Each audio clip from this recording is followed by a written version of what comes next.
Good afternoon, welcome to Jim Munley's World of Weather. You clicked on to long-range weather forecast discussion for June 6th to the 20th. For June 6th to the 10th, the flow will be amplified with a trough here in the west, ridge in the east. Let me get this situated. You can see the trough digging into the west. Come to the 10th, and you can see the ridge here. And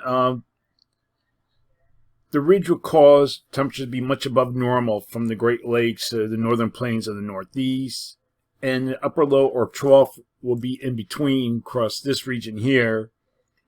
And this will cause heavy rainfall across already saturated areas of the south central states. So we'll look at that. Here's the rainfall amounts.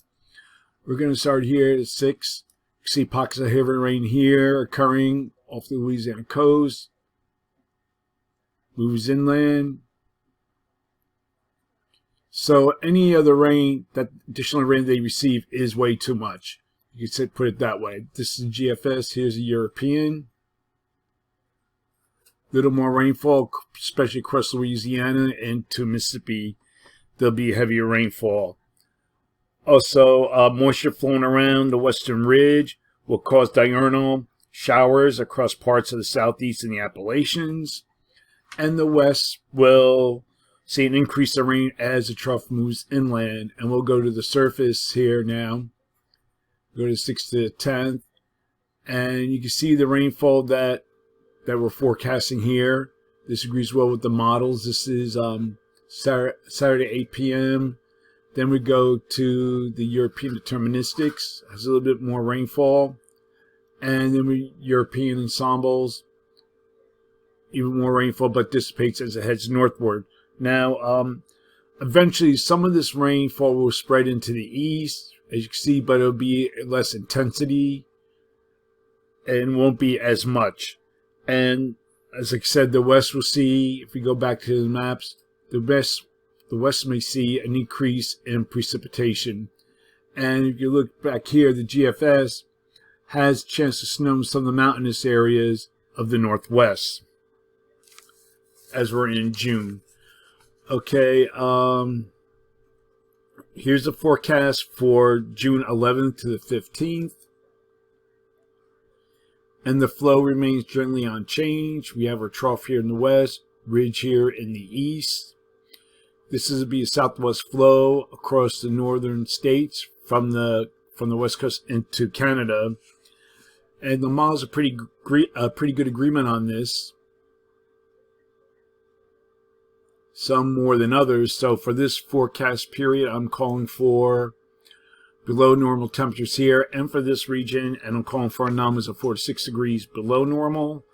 And we have above normal temperatures forecast here, with anomalies as great as 12 degrees above normal, mainly across parts of the Great Lakes and maybe northern New England. Taking a look at precipitation, calling for above normal precipitation here, and for this region, and the probability of occurrence is 35 to 40%, and below normal precipitation is forecast for the northern mid-Atlantic and the Northeast.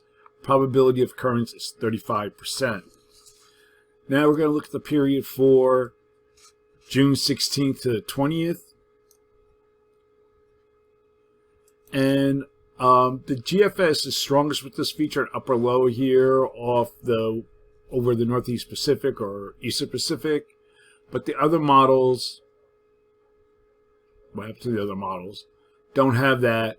The NA, I think this is a GEFS.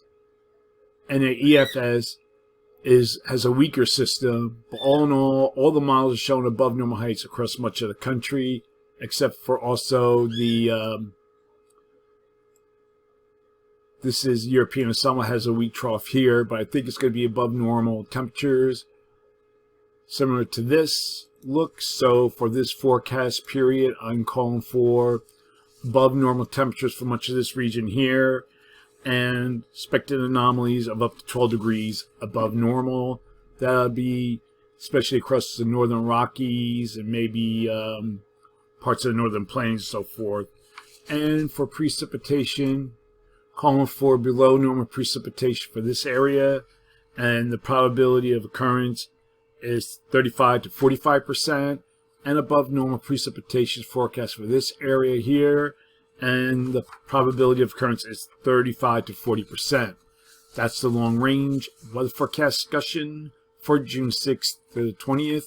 Thanks for coming to Jim Munley's World of Weather, and have a good day.